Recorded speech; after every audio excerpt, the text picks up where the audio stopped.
भारत और पाकिस्तान के युद्ध के हालात बहुत जोरों पर हैं।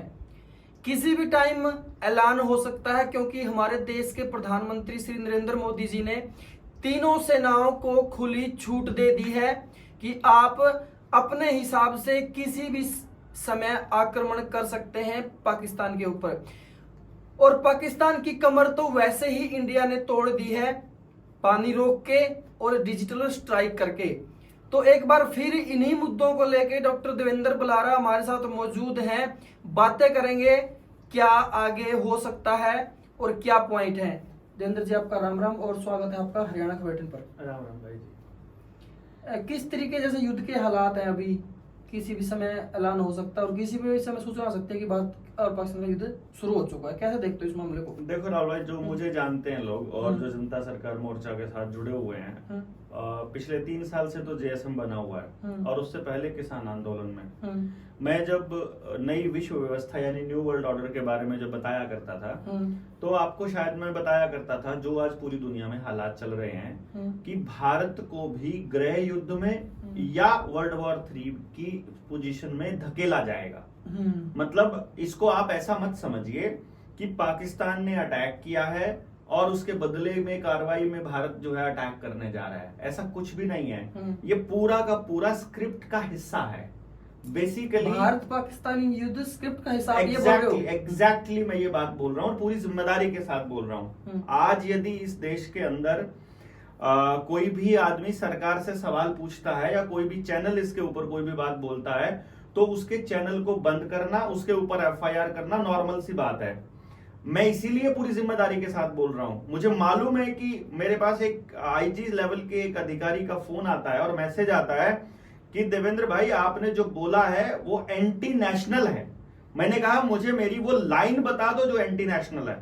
मैंने इस देश की सरकार से सवाल पूछा है। इस सरकार में बैठा एक एक आदमी तनख्वाह लेता है, पैसे लेता है, भत्ते लेता है, ऐश करता है, जहाज में घूमता है।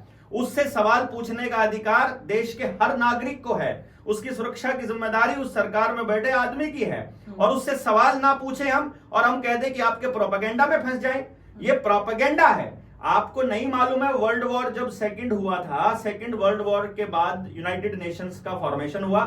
उसी यूनाइटेड नेशंस ने पूरी दुनिया की अर्थव्यवस्था को, पूरी दुनिया के देशों के जो देश उसके अंडर में आते थे इंग्लैंड के उस दौर में, कॉमनवेल्थ बना। और उसके बाद बाकी के देशों के अंदर चाहे यूनिफॉर्म मेडिकल सिस्टम लगाना हो, चाहे यूनिफॉर्म एजुकेशन सिस्टम लगाना हो, वो पूरा प्रक्रिया चालू करी।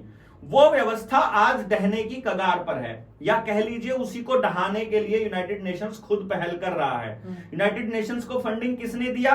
रॉकफेलर और रॉथस्चाइल्ड फैमिली ने किया। बाद में पता चलता है कि वर्ल्ड वॉर 2 में जर्मनी और इंग्लैंड दोनों को हथियारों की सप्लाई वही रॉकफेलर फैमिली किया करती थी जो आज भारत और पाकिस्तान को सप्लाई कर रही है हथियारों की। यानी कि अभी जो युद्ध के हालात हैं उस पे हम बातें करें। अरे भाई, यूनाइटेड नेशंस का, इसका यूनाइटेड स्टेट्स ऑफ अमेरिका का जो वाइस प्रेसिडेंट है, अभी हफ्ता भर पहले अपने देश के अंदर आया था, और 3 दिन पहले सॉरी, और वो अपने देश के अंदर आकर के बोल रहा है कि हम भारत को सैन्य हथियार सप्लाई करेंगे, और वही लोग जो है पाकिस्तान को हथियार दे रहे हैं। तो आपको नहीं समझ में आ रहा है कि इससे फायदा किसको हो रहा है? अब आप मुझे ये बताइए, क्या पहली बार सीज फायर हुआ है? नहीं, सीज फायर की बात है वो अलग करेंगे हम इस वीडियो में लास्ट में। सीज फायर का उल्लंघन मतलब अभी जो पहलगाम में टूरिस्ट मारे गए थे, वो एक आतंकवाद था, निहत्थे मारे गए थे। बिल्कुल। और उनका कोई दोष नहीं था। बिल्कुल। और ये चीजें सीधी सीधी पाकिस्तान से जुड़ी हुई है। नहीं, ये पूरी मीडिया बता रही है, पूरे देश में मीडिया वाले आपकी एनआईए से ज्यादा मतलब जासूस हो गए, बड़े तगड़े। मीडिया वाले मतलब इस देश के अंदर बताएंगे कि कौन किससे जुड़ा हुआ है। मेरे भाई, आप ध्रुव सक्सेना को क्यों भूल जाते हो? आईएसआई का एजेंट था ना। संदीप शर्मा को क्यों भूल जाते हो? वो सप्लाई करता था ना दस्तावेज इंडियन एयरफोर्स के पाकिस्तान को। आप देवेंद्र सिंह को क्यों भूल जाते हो जो पठानकोट हमले के अंदर शामिल हुआ था? आप एक नाम लेते हो, कश्मीर के नाम लेते हो, कश्मीर के नाम पे आप कश्मीर के उस अटैक का बहाना लेकर के और आप कुछ भी कह देते हो। अगर आपको निर्दोष लोगों की हत्या पर या निर्दोष लोगों के मरने पर दुख है, तो फिर आपको दुख होना चाहिए इस देश में 25 लाख बच्चों के मरने का भी, जो कि इलाज की कमी से, गलत इलाज से और मालन्यूट्रिशन से मरते हैं। बात तो आतंकवाद के खिलाफ की है, वो तो एक अलग मुद्दा है। तो आतंकवाद का एक बात बताइए यार, पाकिस्तान के साथ सीज फायर का उल्लंघन क्या इस देश में पहली बार हुआ है? क्या हमारे जवान जिस वक्त आपको याद हो 1 के बदले 10 सर लाने वाले थे, वो आ गए हैं क्या? क्या आज तक कोई जवान नहीं मरा है? क्या इस देश के अंदर मतलब रोज की रोज जवान मर रहे हैं? अभी क्यों? जिस वक्त बंगाल में चुनाव है और जिस टाइम पे बिहार में हिंदू मुसलमान को इस्तेमाल किया जा सकता है, उसी वक्त ये प्रोपेगेंडा क्यों? मैं तो ये कह रहा हूं, टाइमिंग देखो आप इसकी। आप एक काम करिएगा, आपका चैनल यही है, मैं यही हूं, आप यही हूं, बंगाल के चुनाव हो जाने दीजिए, फिर देखिए क्या मिलेगा आपको। कुछ भी नहीं निकलेगा इसमें से, मैं आपको बता रहा हूं। आप कह रहे हो पानी बंद कर दिया, अभी आपने 1 मिनट पहले बोला कि पानी बंद कर दिया। क्या आपको मालूम है कि पानी बंद करने के 15 मिनट बाद पानी खोल दिया गया था? नहीं मालूम है आपको? पानी बंद करने की खबर सारे मीडिया चैनलों ने चला दी, लेकिन पानी खोलने की खबर 15 मिनट के बाद चलाने वाली तो किसी ने नहीं बताई आपको। भाई साहब, पानी बंद नहीं किया गया है। ये आपको जिस तरह से 370 को तोड़ने का नाटक किया गया था, वैसे ही ये नाटक किया गया है।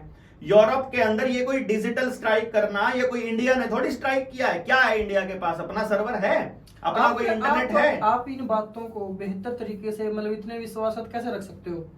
आप रिसर्च करिए, आप जानिए ना। यूरोप, आधा यूरोप इस टाइम पे अंधेरे में है, इंटरनेट गायब है। वो इंटरनेट गायब होगा और अंधेरा आएगा, बिजली जाएगी। मैंने आपको बताया था आपके पॉडकास्ट में मैंने इस चीज को बताया है कि युद्ध के हालात लाए जाएंगे। लेकिन अभी चुनाव में इनको सूट कर रहा है, हिंदू मुसलमान का मुद्दा इनको सूट कर रहा है, सरकार को सूट कर रहा है। लेकिन हिंदू मुस्लिम तो एक है। कश्मीर में मुसलमानों ने भी प्रोटेक्ट किया है कि भाई वो मुसलमानों ने नहीं किया, उनकी कोई जाति धर्म नहीं था, है कि नहीं? और हमें वही हम कह रहे हैं। इसका मतलब, और पाकिस्तान ने इसका जिम्मेदारी लिया क्या? ISI ने ली क्या? नहीं। देखिए, एक बात समझिएगा, इस देश के लोगों को लॉजिक से सोचना पड़ेगा, क्योंकि जब भी आप किसी का अंधा सपोर्ट या अंधा विरोध करते हो, दोनों ही केस में आपकी बुद्धि हर ली जाती है।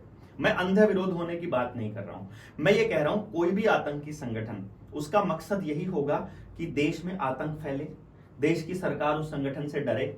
तो जब भी कोई आक्रमण वो करेगा या जब भी कोई अटैक वो करेगा, कोई आतंकी घटना को अंजाम देगा, तो उसकी जिम्मेदारी लेगा कि भाई ये जो हमला है ये इस फलाने संगठन ने किया है और ये संगठन जिम्मेदारी लेता है और हम इसलिए कर रहे हैं क्योंकि हम तुमसे ये मांग रहे हैं। यही होता है ना। इस हमले की जिम्मेदारी किसने ली है? और अगर आपको सचमुच पहलगाम में मरे हुए लोगों के उनकी हत्या का दुख है, तो पुलवामा के मरे हुए लोगों का दुख क्यों नहीं है आपको? पिछले बिहार के चुनाव में 2020 में बिहार की रेजिमेंट के ऊपर अटैक हुआ था, उसका दुख क्यों नहीं है आपको? उसका दुख है सभी को, जब वो हुआ था तब हुआ था दुख। अच्छा, मतलब वो दुख खत्म हो गया अब? वो इसका मतलब ये है कि अभी कुछ दिन का निरोनारा चलेगा सारे चैनलों का और फिर चुनाव होते ही फिर ये भी खत्म हो जाएगा? पुलवामा वाले अधिकू, वहां पर किसकी जिम्मेदारी थी? जिस वक्त पुलवामा होता है उस वक्त वहां से सुरक्षा कर्मी क्यों हटाए गए थे? अगर यही सवाल पहलगाम में पूछ लिया जाए कि जब वहां सुरक्षा कर्मी लगातार बैठे रहते थे, तो ऐसा कैसे हो सकता है कि हमले से जस्ट पहले वहां सुरक्षा कर्मी हटा दिए गए हों? क्या आपको नहीं लगता है कि जो ये, अच्छा ये बताओ, अब जैसे अगर युद्ध होता तो उसके मतलब परिणाम क्या होंगे और क्या हो सकता है? युद्ध से किसको नुकसान ज्यादा हो सकता है? युद्ध का एक ही परिणाम होता है और वो होता है विनाश। मरेगा किसान का बेटा, युद्ध में व्यापारी का बेटा नहीं जाता है, युद्ध में पढ़े लिखे लोगों के बच्चे नहीं जाते हैं, युद्ध में किसान का बेटा जाता है। वहां देखिएगा कौन बैठा है, वहां पर पता करिएगा, जो यहां आज अपनी MSP की लड़ाई लड़ रहा है उसी का बेटा वहां युद्ध में है। और आजकल तो वो अग्निवीर भी बैठे हुए हैं वहां पर।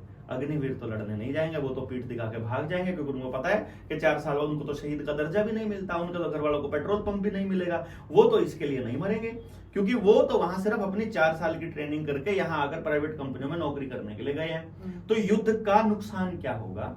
आपकी देश की जो अर्थव्यवस्था है अपने देश की, वो बुरी तरह से चरमरा जाएगी, पहले से ही चरमराई हुई है। इसको याद करिए घटना को 2020 की।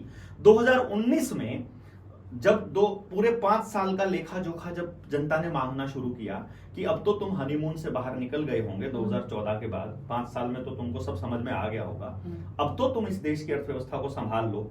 उस वक्त जब प्रोडक्शन की परसेंट जो रेट है, प्रोडक्शन रेट माइनस में चल रहा था, अचानक से कोरोना आया, लोगों के काम धंधे चौपट हुए, सब कुछ ठप हुआ, कर्जा बढ़ा, लोगों ने आत्महत्याएं करनी शुरू की, लोगों की नौकरियां गई और सारा ठीकरा कोरोना के सर पे फोड़ दिया गया। तब से लेके आज तक पूरे देश को बिल्कुल योजनाबद्ध तरीके से बर्बाद किया जा रहा है। कंपनियां बंद हो रही हैं, रोज उद्योग धंधे खत्म हो रहे हैं, छोटे रोजगार वाले बर्बाद हो रहे हैं, किसान आत्महत्या और ज्यादा कर रहा है। तो इस देश की जो व्यवस्था की जो चरमराई हुई है व्यवस्था पूरी की पूरी, आप देख लीजिए यूनिवर्सिटीज के अंदर कितना बुरा हाल है। 70% से ज्यादा टीचर्स की वैकेंसी खाली पड़ी है, हर कॉलेज, हर यूनिवर्सिटी, हर स्कूल के अंदर। 70% मतलब 100 टीचर्स जहां चाहिए वहां मात्र 30 टीचर्स हैं। लेकिन रोड बनाए जा रहे हैं, लेकिन आपको एयरपोर्ट्स बनाए जा रहे हैं, जमीनें हथियाई जा रही हैं, हर गांव की जमीन को काबू किया जा रहा है। मैं ये कह रहा हूं कि जब इस व्यवस्था से सब लोग दुखी हो चुके हैं और जान चुके हैं कि ये एक फेलियर प्रधानमंत्री है, तो नरेंद्र मोदी से सवाल पूछे जाने तय हैं। ऐसे मौके पर, क्योंकि सूट करता है युद्ध के हालात, जब युद्ध होंगे तो सारी अर्थव्यवस्था चरमराएगी, सब कुछ डूबेगा। आपके गांव के ऊपर अगर मिसाइल डालनी है, इनको मान लो एक गांव विस्थापित करना है, इन्होंने देखा गांव वाले छोड़ नहीं रहे। इंडिया के पास तो है उनका जो अटैक का रिप्लाई करने के लिए, उनको रोकने के लिए काफी सारे। अगर इंडिया के पास है तो जब वो मिग विमान, अपना ही एयरफोर्स का मिग विमान कैसे मार गिराया था भाई, जब अभिनंदन पकड़ा गया था वहां, अभिनंदन को छुड़वाने की जब वो चल रही थी, जिसको उरी हमला बोलते हैं वो लोग, कि हमने जवाबी कार्रवाई में पाकिस्तान का मिग विमान गिरा दिया, और बाद में पता चलता है वो अपनी एयरफोर्स का विमान था, अपने आदमी मार दिए थे। तो अपने पास इतनी टेक्नोलॉजी तो है नहीं, इसका मतलब कि वो पहचान ले कि हमारे भी विमान है कि उनके भी विमान है। और इसका मतलब तो इनके पास ये भी गड़बड़ हो सकती है कि गलती से अपने ही गांव के ऊपर किसी के ऊपर हमला कर देंगे। एक और विचारणीय है इसमें जो पॉइंट है कि परमाणु शक्ति पाकिस्तान के पास भी है और परमाणु शक्ति भारत के पास भी है। बिल्कुल। तो उसका अगर युद्ध में प्रयोग होता है तो फिर तो विनाश है। देखो, वर्ल्ड इकोनॉमिक फोरम ने जब यूनाइटेड नेशंस का एजेंडा 21 टेक ओवर कर लिया था और उसका नाम एजेंडा 2030 रख दिया था, तो युद्ध एजेंडे में शामिल किया गया था। 2030 तक सारे गांव खाली कराने हैं, योजना का हिस्सा है। कौन से गांव? सब गांव, जमीनें चाहिए इनको आपकी, खास तौर पे वो जमीनें जो जंगल आधारित जहां पर काम चल रहा है और जहां भी नेचुरल रिसोर्सेज हैं, जहां कोयला है, जहां सोना है, जहां एल्यूमिनियम यानी बॉक्साइट है, जहां पर लिथियम है, जैसे कश्मीर में लिथियम है।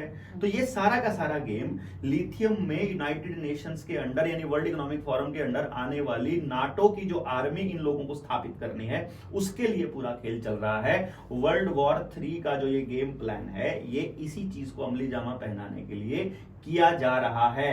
इस देश के प्रत्येक समझ वाले व्यक्ति को यह मालूम है कि यह पूरा प्रोपेगेंडा चल रहा है, यह केवल मीडिया में चल रहा है। एक्चुअली जितने सीज फायर का उल्लंघन अभी हो रहा है, इतना उल्लंघन कभी से होता आ रहा है, पिछले 10-12 साल से रेगुलर हो रहा है। कांग्रेस के टाइम में भी रेगुलर हो रहा था। यहां पर कुछ भी नया नहीं हो रहा है मेरे दोस्त, इसको समझने की बात है। ये सब मीडिया में हो रहा है। आप इंटरनेट, आप टीवी बंद कर दीजिए, आप मीडिया चैनल्स को देखना बंद कर दीजिए, आपको अपने आसपास की समस्याएं दिखनी शुरू हो जाएंगी, वरना आपको हम जैसे लोग ही देश के गद्दार दिखने स्टार्ट हो जाएंगे। अगर आपने टेलीविजन बंद नहीं किया, अगर आपने ये मीडिया चैनल्स बंद नहीं किए जो कि अंबानी और अडानी के हैं, उसी और अंबानी और अडानी को तो सारे के सारे रिसोर्सेज चाहिए, उसी को तो सारे जंगल चाहिए, उसी को तो सारी जमीन चाहिए, उसी को तो सारा देश का मालिक बनना है। जो हालात उस टाइम पे थे कि टाटा और बिरला ये कहते थे कि तुम आर्मी के ऊपर टाटा लिखवा दो, हम पूरा का पूरा खर्चा दे देंगे, वो आज अंबानी और अडानी करने जा रहे हैं उस वक्त के दौर में। यानी जो जिस तरह से देश को कांग्रेस बेचने की तैयारी कर रही थी, आज इस टाइम बीजेपी बेचने की तैयारी कर रही है। इस देश को बचा लो। मैं ये कह रहा हूं, अपने अपने बच्चों के भविष्य को ध्यान में रख करके एक बार सोच तो लो कि आपके बच्चों के लिए आगे भविष्य क्या दिखाई दे रहा है आपको। अगर नहीं दिखाई दे रहा है तो हम कुछ नहीं कर सकते। फिर ठीक है, एक FIR हमारे खिलाफ भी हो जाएगी, एक एनकाउंटर हमारा भी हो जाएगा, तो इसमें क्या फर्क पड़ता है भाई। आपने नेहा सिंह राठौर का वीडियो देखा है? नेहा सिंह राठौर का वीडियो देखा है मैंने। नेहा सिंह राठौर के ऊपर FIR करने का क्या तुक बनता है? मतलब उसने क्या बोला है? मतलब उसने यहाँ जो बोला अगर उसको कॉपी कर लिया किसी पाकिस्तान के मीडिया चैनल ने तो वो पाकिस्तान के लिए बोल रही है। आज अगर मैं ये कह रहा हूं कि आवाम मरेगी युद्ध में, किसी नेता का कुछ नहीं बिगड़ने वाला है। उद्योगपतियों ने अपने बंकर बना रखे हैं, वो उनके ऊपर न्यूक्लियर अटैक का कोई असर नहीं होना है। आपके पास क्या है उससे बचने का रास्ता? आवाम के पास क्या रास्ता है? आपके बच्चे जो युद्ध में वहां खड़ेंगे लड़ने वाले, उनका क्या रास्ता है? पाकिस्तान को रिप्लाई तो करना है, उनकी जो सोच है आतंकवाद को पनाह देने वाली, उनको भी तो विनाश करना, वो कैसे करें? देखिए, ये आपको किसने बताया कि पाकिस्तान जो है वो आतंकवाद को पनाह दे रहा है? दे रहा है। किसने बताया? बहुत सारी बातें, बहुत सारे सबूत हैं, बहुत सारे। क्या एक सबूत बताइए मुझे आप, कोई एक आदमी सबूत। देखिए, प्रोपेगेंडा कहने को कोई किसी के ऊपर कोई भी आरोप लगा देगा। मैं कोई भी आरोप लगाने की बात नहीं कर रहा हूँ, कोई लॉजिकल तो बात होगी ना भाई। देखो, अगर आप सिर्फ पाकिस्तान है इसलिए क्योंकि वो आपका दुश्मन प्रेजेंट किया गया है, मीडिया ने तो प्रेजेंट किया ना पाकिस्तान को आपका दुश्मन, वरना पाकिस्तान तो एक टाइम पे भारत का ही हिस्सा हुआ करता था ना। आपको पंजाब और हरियाणा का जो अरे ये तो आप, मतलब मेरे को ऐसा लग रहा है कि आप उनको वो चीज नहीं दर्शाए जो वो है। मैं कह रहा हूं पूरी दुनिया में देशों के बीच में युद्ध करवाए जाते हैं, युद्ध होते नहीं हैं। आप और मैं क्यों लड़ना चाहेंगे मुझे बताइए। मुझे सिंपल सी एक बात बता दीजिए कि मेरा और आपका क्या बढ़ता है अगर मुझे क्यों लड़ना है? मैं क्यों लड़ना चाहूंगा आपसे? भारत और पाकिस्तान क्यों लड़ना चाहेगा? भारत का नागरिक पाकिस्तान के नागरिक से क्यों लड़ना चाहेगा? भारत का सैनिक पाकिस्तान के सैनिक से क्यों लड़ना चाहेगा? नहीं लड़ना चाहेगा। भारत का राजनेता पाकिस्तान के राजनेता के साथ मिलकर खेल खेलेगा और हमारे लोगों को, हमारे बच्चों को मरवाएगा। इसको समझिए आप पॉलिटिक्स को। इसको समझना है कि उन दोनों देशों को हथियार सप्लाई करने वाला हथियार बेच जाएगा और राज करने वाला राज कर जाएगा। बच्चे आपके और मेरे मरेंगे। देश भी तो कुछ चीज होती होगी। क्या होता है पहले बता दीजिए। तो कुछ चीज होती होगी। बताइए ना क्या होता है देश, आप बताइए क्या होता है देश। देश की आवाम की बर्बादी करके देश की समृद्धि हो सकती है क्या? देश को कर्जदार बना करके देश को विकसित दिखाया जाना कौन सा लॉजिक है भाई? देश के अंदर यहाँ क्या हालात है आपको दिखाई नहीं दे रहा है? कितना रोजगार कितना खत्म हुआ, कर्जे में कितने हैं, रोज कितने किसान मर रहे हैं, रोज कितनी आत्महत्याएं हो रही हैं, ये दिखाई नहीं दे रहा है? ये देश नहीं है क्या? पेस्टिसाइड डाल करके पूरी आवाम के पेट को खराब किया जा रहा है, पूरे स्वास्थ्य को खराब किया जा रहा है, लोगों को वैक्सीन लगा करके उनका इलाज, पक्का इलाज किया जा रहा है। वो देश नहीं है क्या? इस देश के अंदर गाय को काट करके इस देश का, जब से प्रधानमंत्री बना है नरेंद्र मोदी, पूरी दुनिया में बीफ एक्सपोर्ट में सबसे पहले नंबर पर है ये देश। वो गाय जो कट रही है वो देश नहीं है क्या? वो जो सब जगह पर नकली मीट मिल रहा है वो देश नहीं है क्या? वो जो आपके बच्चे रोज की रोज पॉर्न वीडियो के अंदर उलझे पड़े हैं वो देश नहीं है क्या? सीमा को देश थोड़ी ना कहते हैं, उस बाउंड्री को देश थोड़ी कहते हैं मेरे दोस्त। आपके खेत में चुग रही हर चिड़िया, वहां केचुआ, वो पेड़, वो वनस्पति, वो जंगल, वो प्राकृतिक संसाधन, वो पशु पक्षी, वो आदमी, वो भाईचारा, वो विभिन्नता, वो एकता, वो देश मिलकर के बनता है भाई। सीमाएं देश नहीं होती हैं। पड़ोस के घर में आग लगी होगी तो आपका घर जलेगा ही जलेगा, कहां तक बचोगे? नहीं बच सकते हो दोस्त, नहीं बच सकते हो। आपको युद्ध की बात करना उनको सूट करता है जिनका बच्चा युद्ध में नहीं गया हुआ। ये जो राष्ट्रीय समलैंगिक संघ वाले हैं, इनका एक भी बच्चा नहीं जाता है आर्मी के अंदर। एब्रिविएशन आप खुद बना लेना, शॉर्ट फॉर्म। इनका तो एक भी बच्चा नहीं है। नेताओं का तो बच्चा आर्मी में नहीं जाता है, उनका थोड़ी मरेगा, मरेगा तो आपका मरेगा। और उन्होंने तो अरेंजमेंट करे हुए हैं, अपने बंकर बना रखे हैं बकायदा, और उसमें 6-6 साल का 5-5 साल का राशन पक्का रखा हुआ है। ठीक है, तो देश लूटते रहे, बर्बाद होते रहे, उनको क्या फर्क पड़ता है? आपको पड़ता है, क्योंकि आपकी बर्बादी को युद्ध के नाम पर झोंका जाना है। आप सवाल तो पूछ लीजिए, हुआ क्या है पहले ये तो बता दो भाई। सबसे पहला काम क्या होना चाहिए? इतनी तगड़ी इंटेलिजेंस है, अजीत डोभाल का ड्रामा चलता है, उस 4x4 से पूछ तो लो कि भाई वह कौन थे, वो पकड़ो तो सही उनको। किसी के भी नाम पे मत देंगे। आपने इस तंत्र के अंदर घुसे हुए पुलिस या तंत्र को नहीं देखा है क्या?